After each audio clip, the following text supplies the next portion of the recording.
له شک پرته نظام د رعیت په سر نظام دی. له ولس او خلکو پرته نظام خپل تعریف له لاسه ورکوي. معمولا د نظامونو نوم په ټیټه سطحه ښه یا بد کېدای سي. نظامي ځواکونه او د مالیې ګمرکاتو اړوند منصوبین که څه هم په ټیټه سطحه د نظام خلک دي، خو د ملت د جذب او کرکې په برخه کې ستر رول لري. دغه خلک د نظام څیره او واقعي مخ خلکو ته وړاندې کوي.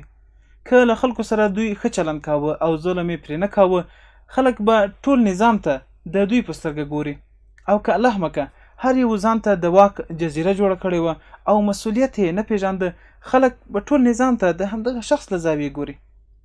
په لویو لارو، تلاشیو، چوکونو او پوستو کې که له عامو خلکو سره زموږ ځینو منصوبینو ناوړه چلند کاوه یا یې ظلم پرې کاوه، موږ څنګه کولی سو په دې برخه کې لاس په کار سو؟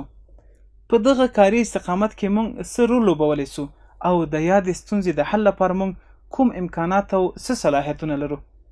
دا هغه پوښتنې دي چې که ټول ورته ځواب ووایو او ولرو، دا به د دولت او ملت ترمنځ واټنونه راکم او په نهایت کې بیخي ورک کړي.